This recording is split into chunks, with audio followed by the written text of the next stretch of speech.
I just can't believe they haven't changed the name from Aid Station yet. It needs to be the Hydration IV Station, otherwise known as the HIV Station. Oh, are we recording? Yeah. Howdy, everyone. Welcome back to another episode of Texish, the show about some things Texas. And some things long pause. Tito's and Shiner, gonna be an all-nighter, and I just might find her at the Whataburger line. Dance halls and women, but man, I'm wishing that I was fishing by the river tonight in Texas.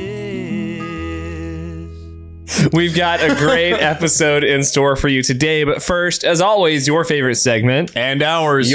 Our not sponsors. Seth, who is our first not sponsor for today's episode? Our first not sponsor for today's episode is Braces. Braces! Did you expect to have a great middle school year? Braces! Did you expect to have a really good picture so you could show off to your friends and your family?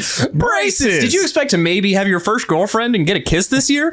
Braces! Did you really think your breath was ever going to smell good with 1,000 pounds of metal in your mouth? Braces! And why not have your first kiss just get hooked like a fish on the other chick?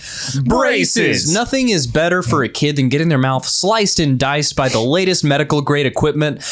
Braces! And nothing is better than some Italian guy, orthodontist with his gold chain hitting your face, just tweaking and pulling and tweaking and pulling and tightening and tightening. Braces. Braces. It's the Spanish Inquisition of the 21st century. It's braces. What was the Spanish Inquisition? The Spanish Inquisition was a time whenever the Catholic Church was basically torturing people. I mean, long story short, cool. they would just take people and be like, "Hey, are you a witch?" And they'd be like, "No, I'm not." And they're like, "I'm going to torture you now." It's weird how when it comes to "Hey, do you bone little boys?" Yes. Oh, you're good. Oh, you're fine. Anyway, you're fine. So, basically they just put braces on them. Got it. Nice. I hate braces so much. I got PTSD now. I know, right? Isn't that weird? I hate it. And there was the chick, the orthodontist assistant, another orthodontist who also had braces. Yeah. And adults with braces are a whole different vibe. Dude, adults with braces are gangster because basically they're saying, I value the next, my vision for life starts in 2 years. Yeah. I am working on myself. For sure. An adult with braces is a gangster. I mad respect to adults with braces. Lose weight, then get braces would be my thought, but sure. I mean, you can do both. Here's the thing. If you have braces, you're going to lose weight. Wait, good call. Wait, let's just put braces on all the fat people. Oh my God. And just tighten them every now and again so they can't eat. Every week. Wow. We just solved the obesity epidemic. We just solved the plus size problem. You're welcome, government. That's going to be I can't wait for Daily Wire's next documentary, The Plus Size Problem. By Matt Walsh. What is a woman? What is a fat person? What is a fat person? I've eaten a Twinkie. Am I a fat person? Braces. Braces? I don't know. You want to hear about our other not sponsor? Yeah, who's our other not sponsor? Our other not sponsor for today's episode of Texish is Mexican Martinis. Mexican Martinis. I don't want to work tomorrow. Mexican Martinis. Shaken, stirred. I don't care. It's Cinco de Mayo. Mexican Martinis. I used to have responsibilities. Mexican Martinis. They work twice as hard as regular martinis. Mexican Martinis. They can turn any gathering into a bachelorette party in about half an ounce. Mexican Martinis. It turns everything into a piñata if you try hard enough. Mexican Martinis. It's a fiesta. Mexican Martinis. Followed by a siesta. Mexican Martinis. I like how it's like an adult milkshake, because when you're a kid, you get a milkshake and they would give you the extra. The extra. Yeah. Which is awesome. It is the best feeling in the world. There is nothing about more ice cream that is going to prevent you from operating a vehicle. Never going to turn down that extra cup of ice cream. It's crazy that with the Mexican Martini, they're like, here's the rest of it. I know that that's a lot, but also... I know you ordered one drink. Here's an extra Here's half five. Because you're going to be a problem. Yeah, this is going to be a fun night for you for about 2 hours. I do like how the person who orders the Mexican Martini is obviously the issue. Yeah, a little bit. And they never know they are. Yeah, I remember what was your first experience with the Mexican Martini? Whew. This is post-college in Los Angeles. Mexican martinis at a little Mexican place we used to go to. Partially because you would run into movie stars there. Yeah. They would do takeout and whatever. So it was fun to just like people watch. Yeah. Celebrity watch. Right. Celebrity watch. They aren't people.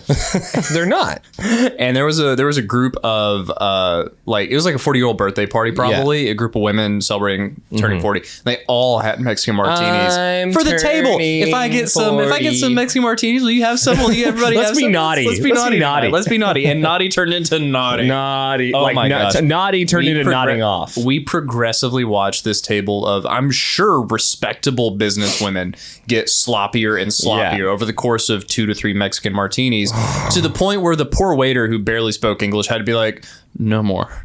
No mas. They're like, one more round for the. He was like, nope, no. definitely not happening. Yeah, Mexican martinis are like if Six Flags made a drink. Yeah. If Six Flags was told make a cocktail, that's what they would make. Mexican martini is like if Cedar Point made a cocktail. Sure. Mexican martini is like if El Chapo was really tired. Right. And needed like an up and downer at the same time. Mexican martinis are like if you want cocaine, but you can't find it or afford it. Yeah. You just have a Mexican martini. I honestly don't know how Mateo Lane has not branded himself the Mexican martini. Because he's Italian? Well, he's half Mexican. That's true. He's half Mexican, I think he's actually half Irish. Maybe. Or maybe half Italian. But I mean, that's fair. That's free for him. I think it'd be awesome if he was like... Look in the camera and just give it to him. Mateo Lane, please, just one tour or one show. Just say, I'm the Mexican martini. There you go. Like, I just think it works. All right, fair enough, fair enough. So, just throwing that out there. Speaking of Mexican martini, you want to hear about what happened one time in Texas history? I like that segue. Once upon a time! When was it? It was 1952. Nice. And Matt's El Rancho here in Austin, Texas, home of the famous Mexican martini, opened its doors for the very first time. And the family that opened Matt's El Rancho had actually been in Austin, Texas for about like 80 years at that point. So they were like first generation Austinites, so to speak, as far as like that family had been in the area for a couple generations. And the grandfather would sell tamales and pralines at the Austin State Capitol on a push cart. 2 generations later, his great-great-grandson decided, what if we made this a whole restaurant? And thus, Matt's El Rancho was opened. And now if you have a party of 20 here in Austin, Texas, you know there's one place that you can go. Matt's El Rancho. So that's where you go if you want enchiladas and to get absolutely trashed right after. Yeah, well, it's also where you go if you want to get enchiladas and just end up absolutely trashed. Because back to Mexican martinis, I didn't know how potent those things were. Oh, yeah. The first time I went to Matt's El Rancho. Yeah, paint me a word story. Well, was that sarcastic or... What? No. You actually want to hear the story? I want to hear the story. I thought that was a weird, underhanded, like, I don't care. I thought that was a passive, like, I don't want to hear your story. No, if I don't want to hear your story, I'll just tell you. Okay, cool. So, I went to Matt's El Rancho, and my friend says, dude, they have these cool drinks called the Mexican Martini. It's like a margarita, but in a martini glass. Yeah. Cool. And then the thing happens where here's the martini glass, and also here's 5 other martinis in the shaker. In the thing. Cool. Drink one of those. I'm like, that was just one drink. Right. One. The psychology is messed up there because you really do drink that whole thing and think, well, that was just one. 3 later.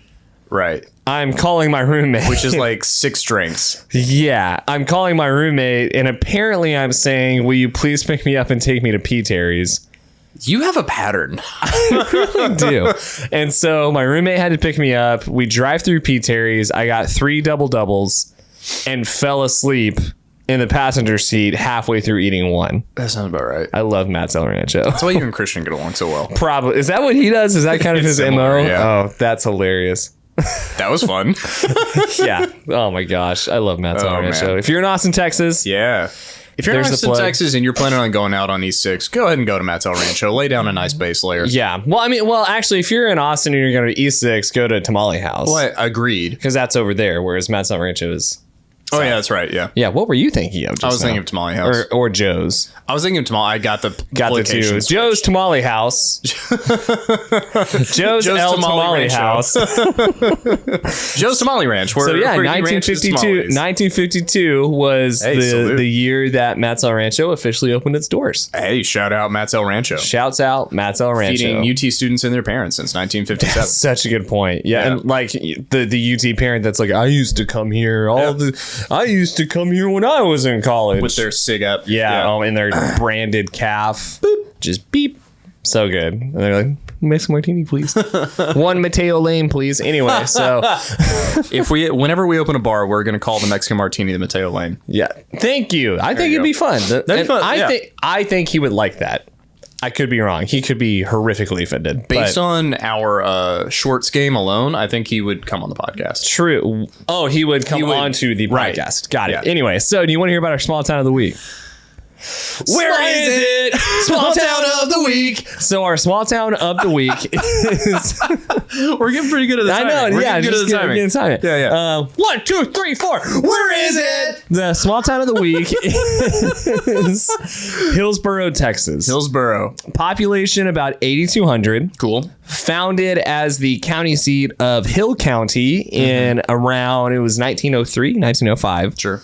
Two pretty significant things have occurred in this tiny little town of Hillsboro, Texas. Number one of Bonnie and Clyde's first criminal activities that they did together was they went to the Anderson farm after they had robbed the bank in Hillsboro. And this is back when, even in Dallas, there was one bank. Right. There weren't multiple banks in towns. There was just the bank. The bank. So they rob the Hillsboro bank, go to the Anderson farm, and they held these farmers at gunpoint for 3 days straight. Nice. While there was a police chase for them. So they just were in Hillsboro pointing a Tommy gun at a harmless family for 3 days straight. So that happened. And then the second thing that happened was the courthouse in Hillsboro is one of the very classic old Texas courthouses.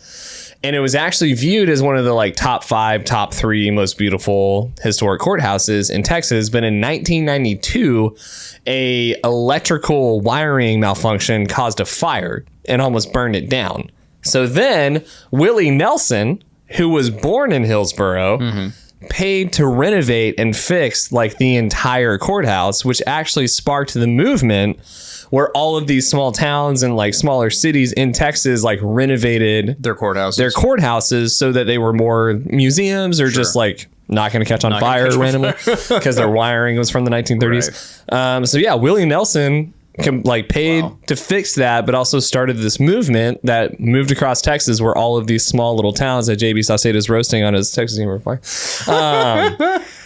started that thing where now when you go to most small towns, you'll notice that the most beautiful building around is the courthouse, partially because the rest of the town is defunct, but no railroad. Yeah, no railroad and just no economy anyway. So yeah, those are the two significant things that have come out of Hillsboro, Texas. Okay, I like it. Yeah. Hillsboro, baby. Well, 3 significant things. Willie Nelson. Well, yeah. Do you like Willie Nelson? Actually? Actually like Willie Nelson? Yeah. I like the idea of Willie Nelson. Do you think that's most people? I think that's most people. At this point. There are some songs that he sings on that I do genuinely love. Blue Eyes Crying in the Rain is a great song. Yeah. Hello Walls is a great song. Yeah. He's got some great songs. For sure. Could not name 10. And how many people do you think could name 10? It depends on their age. Yeah, under 30. Ooh, very small 2%. Over 40. 10%. 90. 100%. Of course, or have they forgotten? They could also. Yeah, there's a little bit of dementia, so 90%. They're going to start saying Conway Twitty songs are Willie Nelson songs. Well, there was that point where Willie Nelson kind of was Conway Twitty. Do you he did sort of. That was one of the funniest parts of going to the Rock and Roll Hall of Fame is you see all these different people and their stories, and Willie Nelson starts off as this very buttoned up cowboy hat, no beard, short hair, singing Hank Williams song, that type singing of music. Conway Twitty songs. Hello, darling. Yeah, exactly. Nice to see you. Hello, Wall. How are you today? How are you today? Anyway, which is a far cry from the Willie Nelson we know today. Yeah. Weed smoking, pigtail wearing, rebel he is. So yeah, I just think it's interesting. Yeah. Well, I also here's one of the things I love about Willie Nelson. As like, apart from everything, I don't know a single song. Like from a music standpoint, I can't say I'm a fan because I have never gotten on. I've never got on Spotify and thought I'm gonna listen to Willie Nelson right now. Right. But I think it's really cool that he's kind of the opposite of what Texans are typically portrayed as, but he still represents Texas. Like he hasn't gone the route of I'm nothing like Texans and therefore screw Texas. He's like, I love Texas. I love Texas. I rebuild courthouses. Yeah. And the weed's great. Well, and what I like is that Texans who are like very much the opposite of him still love him. You know, you can't fault them. You know what? Willie Nelson for president. Willie Nelson for Mr. President. I mean, he's only like a year older than our current president, so it's not like the age thing is going to be an issue. There you go. Yeah. Dude, him and Woody Harrelson. That would be a great ticket. That would be amazing. Matthew McConaughey's the campaign manager. Right. He would have to be. Whoa. Renee Zellweger opens up every single movie. Yeah. I don't want it to happen. Actually, but I do want to see writer's strike, which we're getting to in a minute. Our movie. That's our movie. No one can write it. We can take it. And we can sell it. Howdy, howdy, howdy, y'all. Normally, we bring you our not sponsors, but today we are excited to talk about an actual sponsor, Hydrate by Good On Ya. You can go to goodonaorganic.com to get Hydrate, which is an all-organic hydration powder supplement. It contains only natural organic ingredients and no sugar at all.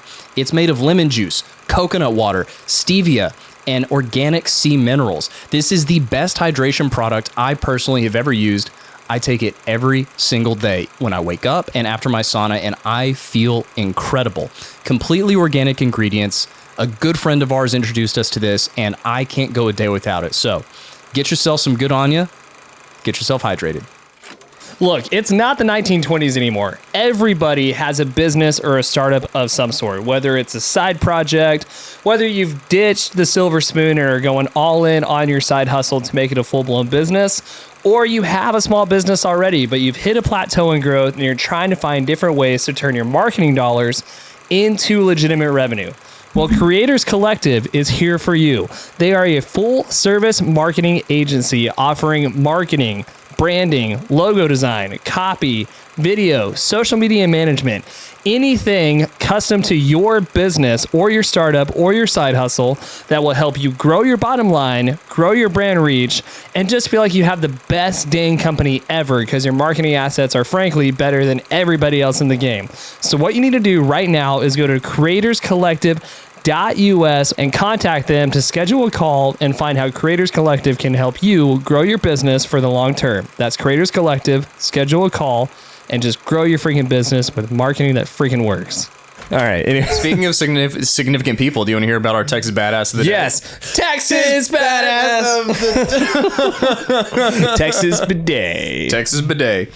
So, this person played a big role in our childhood. He was born in 1955 in San Angelo, Texas. Barney? And no, he's not related to us. His name is Maximus Lucado. Max Lucado was born in San Angelo, Texas in 1955. Nice. Grew up in Andrews, Texas, which is something that like is kind of cool. We have a few people claim to fame, that type of thing. Couple. If you remember growing up, Mom used to read "You Are Special to Us," one of my favorite children's books of all time. Inspired my children's book, so good. So Max Lucado grows up Texan. He decides he wants to be a lawyer. Right? So he starts going to Abilene Christian. Nice. And partway through decides that he actually wants to go into the pastoral services, which in Texas is especially when you're going to that school, like it's kind of it's a thing, synonymous. So he figures out that he's got to take 2 more years of like intensive Bible study and then go on a mission and serve for 2 years. Him and his wife end up moving to Brazil at some point, and they spend some time in Brazil doing he's preaching, he's writing books, they're living life. He eventually moves back to Texas, where he ends up in San Antonio. All right. And he now has what's the church's name? River Oak. River Oak. I think. Yeah. Or Oak Tree. Something Oak Hill. like that.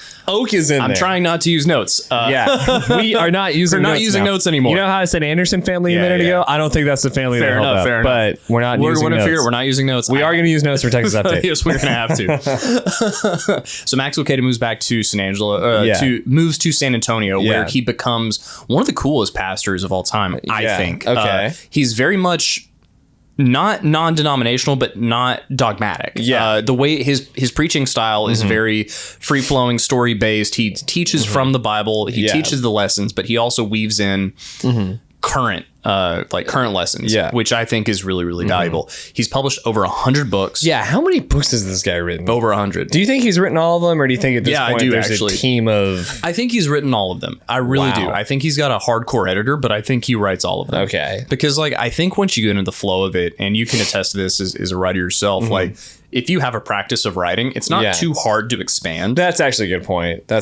So if you're a pastor and you're already, writing. Yeah, you're writing sermons. Yeah. And then especially for pastors, half of their sermons become books. They're like, well, every sermon is like the intro to a book. Yeah. Almost. And then if you do a series, say you do 8 sermons of a series, and you just expand each sermon. If now they're you each have 15 pages, you've got a 200-page book. Yeah.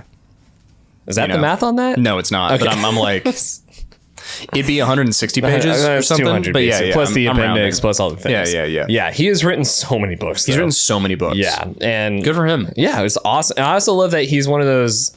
There's this group of older pastors that, especially through the pandemic, had to try to figure out how to use Instagram Reels and do the weird pastor influencer thing. But instead of it being hype beast the way that young pastors are, like the tight pants and the nice beard, it's like these saggy old guys like Max Lucado that are like, we're gonna talk about the Bible today, and like the quality's bad, and Jesus said it's backlit so you can barely see. They're like in front of a window. Yeah, and they're just dark faced. It's great. Talking about the joys of being saved by our Lord and Savior. I wish we had a Jamie so I could say pull it up, but there was also just bouncing off Max Lucado really quick. Did you have? Wait, am I interrupting? No, you're not. Like that's in 2007 he retired from. He stepped down from being the lead pastor, and one of the only pastors to ever step down due to no controversies. Right. One of the. I like how in every church as a pastor you're basically on Survivor at any point in time. The congregation could vote you off. Just the be island. like, no, thank you. No, we're good. Yeah, Max is one of the only ones to ever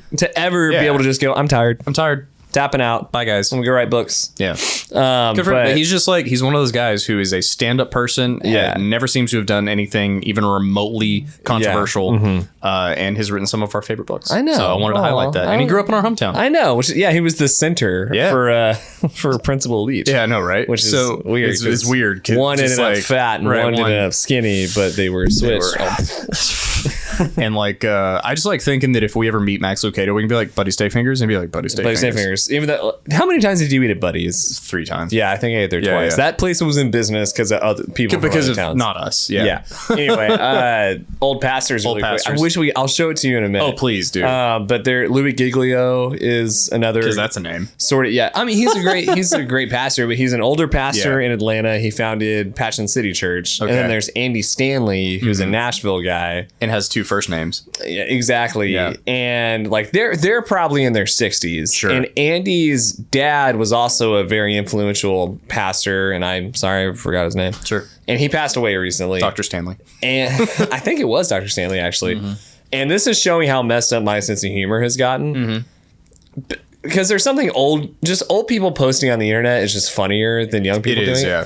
And Louis Giglio posted a picture from the funeral where it's him and Andy arm over arm smiling in front of the open casket. That's amazing. And it's one of the funniest pictures I've ever seen because it's just these 2 old megachurch pastors there's a dead guy behind them. Just right, not we're here and the casket is 20 feet behind us. The casket is right here. That's one of the funny things I think about pastors in general is they see so many dead people. They see almost as many dead people as undertakers. So there's at a certain point, familiarity breeds, just some numbness comfort, almost. Right? Yeah. Well, so whenever we see a dead body, we're like, oh my God, a dead body. Whenever a pastor sees a dead body, they're like, cool, Tuesday. And it's great because they're old, but they're dressed kind of cool. Oh, that's hilarious. Am I not wrong? That's a funny picture. That's a funny picture. And that's one of that guy's dads. I don't know if you can zoom in. That's zoom in on that. That is hilarious. That is one of the funniest pictures I've ever seen. I've been... Yeah. Dude, I sent this to oh my God, my friend, let's take a picture. Yeah, let's take it. What other time should we take a picture than right now? I wish the casket was open. It would be funnier. It'd be funnier. And they're smiling the way old guys smile, the muscles are weak. So they can't, so they're trying to... Because you and I as young guys, whereas when you get older, you're kind of like... I'm glad you I sent this to some friends of mine. Yeah, who didn't think it was funny. I think they were like, okay. And I just felt alone because I thought, this is funny. Well, this is objectively funny. What you get for not sending it to me. Fair point. Now that we're talking about a pastor, I'm like, it's relevant now. It's relevant now. Yeah, I never want to walk in a room and be like, has anyone seen Louis Giglio's picture next to the dead guy? I mean, why not, man? I feel like you could walk into any Starbucks in Fort Worth and get a pretty good response from that. That's true. You know what? I had men's group tonight. I'll throw it out to Throw it out to men's group. And see if I fit in or not. I love it, man. Just remember to like bring your kettlebell and talk about men in the arena, you know? Yeah, true. Well, it's not that kind of thing. Different men's group.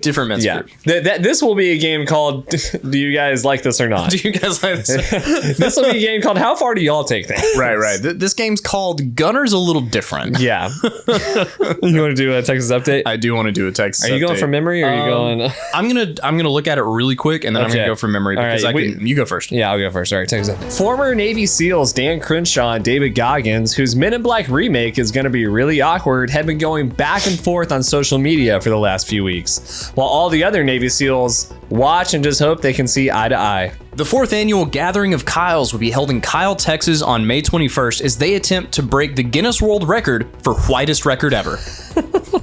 And the KKK is real upset about it. Currently, the record is held by Ivans. Is this a real thing? Oh my! Ivans. Yeah. Northeast. And this is the 4th time the Kyles have tried. Dude, the Kyles are going hard. Kyles go hard. Kyles go hard. All right, Texas. Everyone's favorite Texas brand, ERCOT, announced that there will be a lot of brownouts throughout this summer. Said all the Lake Travis partygoers, we're way ahead of you. In a shocking piece of accurate journalism, Texas Monthly dispels rumors of a serial killer dumping bodies in Town Lake. So to all the Californians who are on the fence about moving to Austin, come on in. The water's great, according to Texas Monthly. Yeah, accurate reporting at all times, dorks. Anyway. Man, that is going to bite us in the ass. I can't wait to never win an award from them. Liquid death. Dude, do you think we're going to get Bum Steer of the Year next year? I feel like we should be in the running. No such thing as bad publicity. Right? Well, except if it's from Texas Monthly, who's going to read it? Yeah, well, who's going to read Texas Monthly except for the people who work there and their parents? And us who constantly make fun of it for some reason. Yeah. Well, because they just are... Because they betrayed Texas, well, okay, back to just really quick. And it is a good segue into the writer's strike. It's a segue. They did a whole piece on... Yeah. People are freaking out about the rumors of a serial killer killing people on Rainy Street, throwing them in the river. Right. And they cited, the rise of true crime podcasts as part of the problem. Texas Monthly has 2 true crime podcasts on their net, and there was no acknowledgement of maybe Tom Brown's body had something to do. Right. And not saying that Texas Monthly is responsible, but if you're going to cite that, at least own that you also have true crime podcasts. It's equivalent to... It's not like you haven't benefited from the trend. It's as though you're polishing your AR-15 saying that gun control is a problem. It's in front of a school. In front of a school. You're just like, we just need better gun control laws. We just need to raise our kids better, you know while you're beating up your child.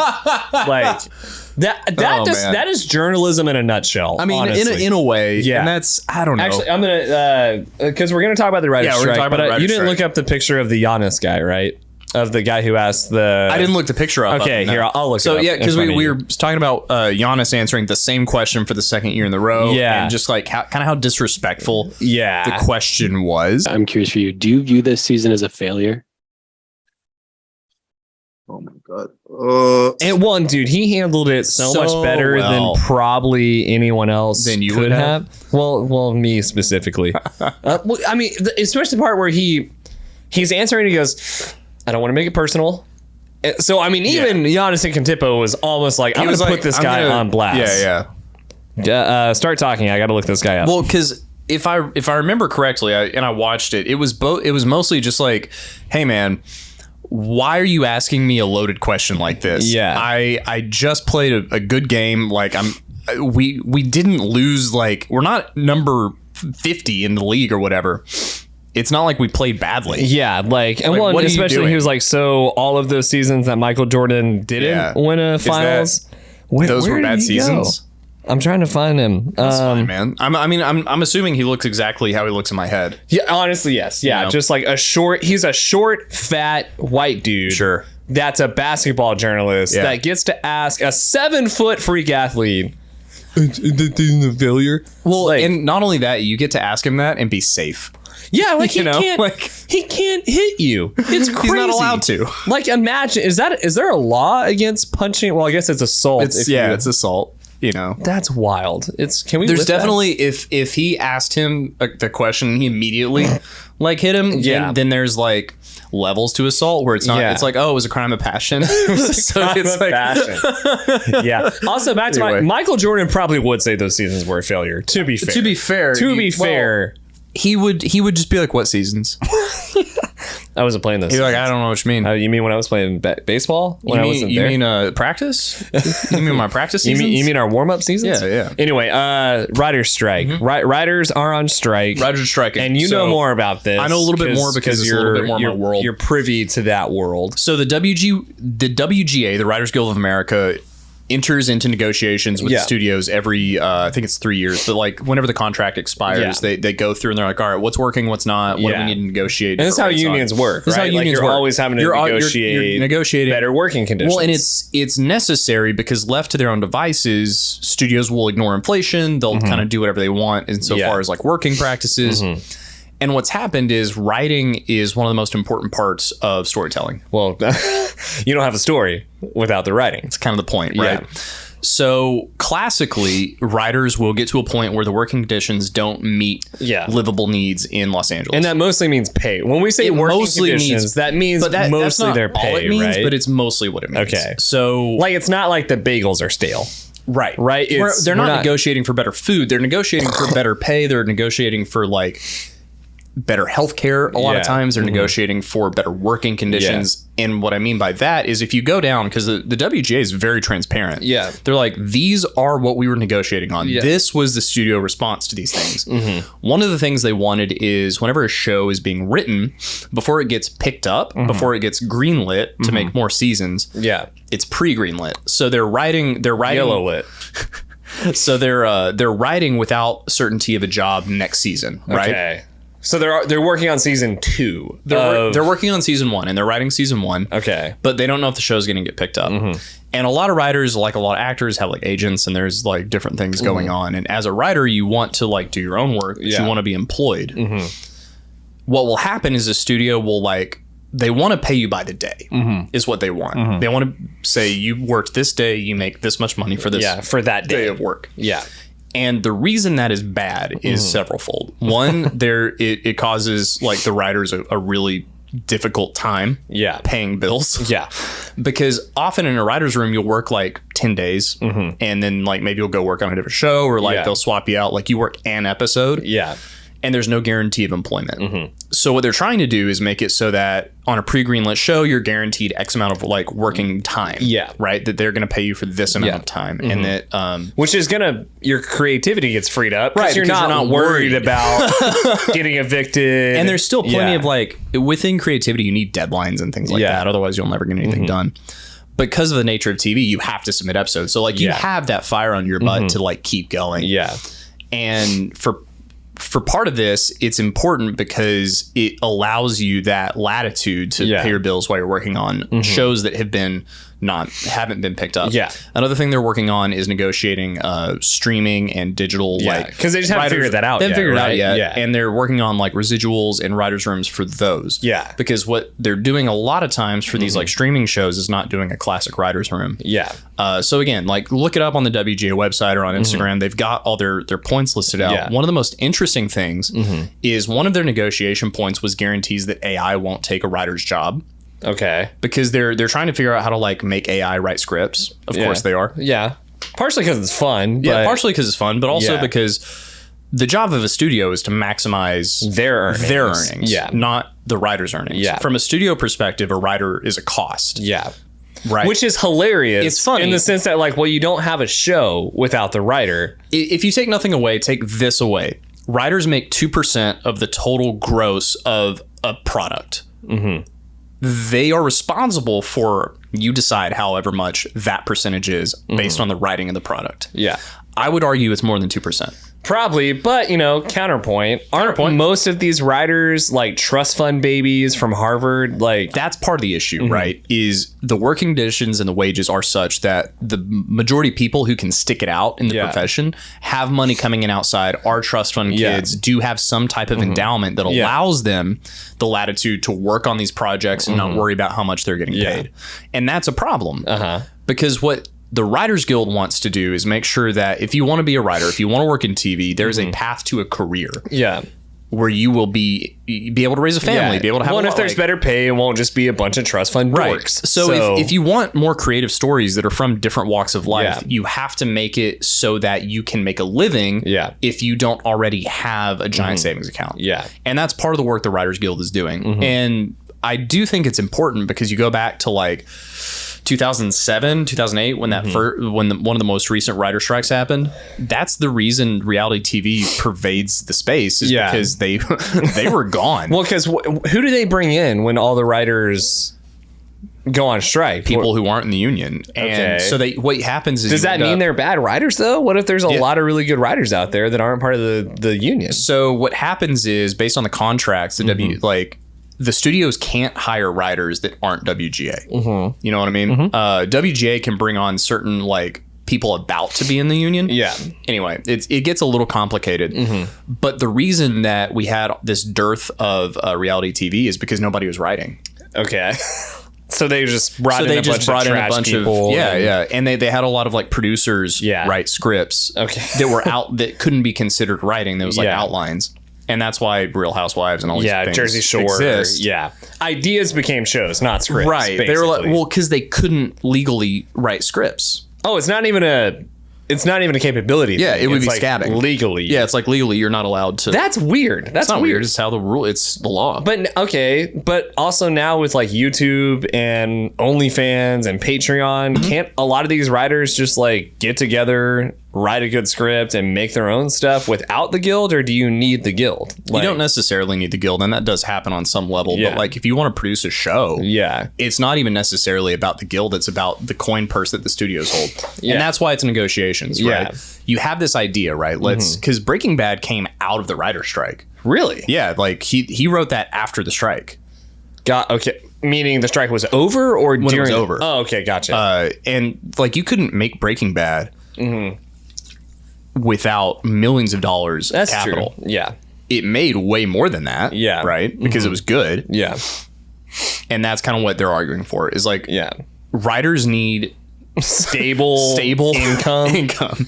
And the way it is right now. And I do like the side of if writers get paid more, less dorks are going to be writers. And I like that. Right. And whenever you go down the line items, it's not even about the writers getting paid more, really. It's about consistency. Yeah. Well, it's and about like fair compensation. Well, and it's about guaranteed employment for periods of time. Yeah. It's much less like we want more money. It's like we want a fair amount of money over a fair amount of time. Over like if I write... If a studio could get away with it, they would pay one writer for one day, and then like why is that on the other side of this? Why are studios like this? I don't understand that. That's the way, because you need them.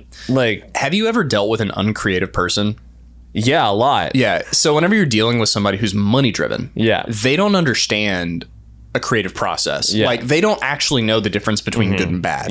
Like they can read one script and another script. One could be terrible, one could be good, and be like, I don't know the difference. Like they couldn't tell you why it's a good thing that Walter White struggled about the first time he cooked meth. They don't understand why it's so significant when he shaves his head and puts on that. Like they don't understand those nuances. The way a creative writer does. Yeah. Because it's not their job. Yeah. The problem is every studio head or person wants their fingerprint on it. So they feel like they should, like they want their name on it. Yeah. Right? And at the same time, it is their job to like minimize cost. Yeah. And for some reason, and to make it personal, like I got let go and from my job as a copywriter. Yeah. And last week, the PM reached out to me and said, "Hey, man, we need writers. We need writers." And I was like, "Cool, I'll do some freelance work for you because I need the money." Yeah. And I get into the software to see what the assignment is, and he attaches and it says in the thing, "So I've been cleared to bring you on for certain assignments. Here's the AI attempt." So I was fired and replaced with AI. And now brought back on to fix the AI. Yeah, which is what people who are money driven look at. They're like, okay, well, here's a cost that's kind of a lot. Yeah. We can just eliminate that and replace it with AI. Yeah. And then they get into Seth is this much money a month. AI is this much money a month. Zero money a month, right? Depending on what tool you use. That's messed up. It's messed up, but that's how they think. And so the reason you have unions and negotiations is to circumvent that. Yeah. And try and get to a place where it all makes sense. Yeah. Because like obviously the writers are going to want a situation that's best for them. Studios are going to want a situation that's best for them. Yeah. You got to meet in the middle. And it just becomes clear when you go down the negotiation, because what happens is they meet to negotiate, and if they can't reach an agreement, the writers strike. That's how it works. Yeah. They couldn't reach an agreement, so you look through and you're like, well, what did they negotiate on? Yeah. On almost all of the items, the studios refused to they either rejected the proposal outright or refused to negotiate. Yeah, which is crazy to me. It's so dumb. If just from I don't care if you're a money guy or a creative person, from a people standpoint. Yeah. Actually, as on the money side. Yeah. I don't understand how a money person can't understand or wrap their head around like, okay, stable working environment is going to equal a better product. Yeah. How does that not? I don't understand how that doesn't make sense to somebody. Because most of the people dealing with that are short term. They look at the short term. They're like, how can I boost the revenue and boost the stock this quarter? Yeah. It's not a long term thing. It's really dumb. It's short sighted, but that's how they've kind of been trained. That's just how it works all the. Well, and like I think in their defense, I hate that I'm siding with thing. dorks on this. It's like that's how messed up studio heads are. Like, I'm with the writers here. Like, strike all you want, make better products, get paid more. All the best writers are the opposite of dorks. That's true. That just to put it out there, like fair. Like Michael Sutter, who wrote, did Sons of Anarchy. David Cross. Well, he's dorky. He's dorky, but like, he's a prolific writer. Yeah, I mean, Taylor Sheridan, J.D. Dillard, like, dude, J.D. Dillard's such a good writer. He's such a good writer. I want to get him on this show. I know. I mean, again, Jonah Hill's dorky, but like, dude, Crazy Life Story, Surf, Skate, like, come on, he's not a dork. He's an incredible writer. There's like a difference between dork and nerd. And there's the distinguish I need to make is there's a difference between journalist and actual writer. Oh my god. He did it. He went there. Oh man, we have an axe to grind. It's grinded. Do I need to let it go? You should probably let it go. I'm gonna let it go. Probably let it go. I'm letting it go. We're on air. You have it right here. Gunnar is letting go. I am letting go of. I don't even know what it is. The journalistic hatred. The journalistic hate. Yeah, it's bad. It's unnecessary. It's childish. I'm the immature one. I apologize to anyone who's not a journalist that's offended by this. Sure. And I'm sorry. And if you are a journalist, just grow up hair. Fair. And that's what you have made me come to. Yeah. We're watching Mind Change in real time. Sure, hey, man. I'm realizing, writers aren't dorks. Sure. They're just really creative people. For the most part, deserve better working conditions, so that we can have shows. So we have shows that we like Breaking Bad, and Yellowstone, and Ted Lasso, and Ted Lasso, which I know. But see, that's kind of my point. I thought I got him. I spelled it with 2 S's. Oh my god! Just saying, that horrible episode was worth that. Worth that joke. Yeah. To be fair, I thought I fooled him. Spelled it with 2 S's. So good. So good. Yeah. Just that and that silent joke where Jamie like looks at that guy at Will's phone. Yeah. So nice. Oh my gosh. I still love Ted Lasso. We said it already. I know, yeah. If it Game of Thrones, bad. Yeah. We'll still love it. So what do you think? How is the writer's strike going to end? Because is it just they don't come back until something changes? It's going to end the same way it always ends. The studios are going to cave to like the biggest parts because they have to. Well, because they'll realize, we don't have a show now. Well, they're going to run the numbers. Yeah, and they're going to go, okay, every day that we don't have a script costs us this much. Giving them what they want costs us this much. It's a simple math equation. Yeah. So people still aren't going to come into their view it's not going to be about if we treat people better. And give them a better better environment, we will have a better product. It's going to be a math equation. That sucks. It's dumb. I don't That's like the way it works. I don't studio heads are dorks. They're dorks. Yeah, the studio heads are dorks. They're dorks. Writers are cool and awesome. And the studio heads are dorks. They're math, Harvard, Yale dorks. I hate them. Agreed. I hate them. Bye, y'all.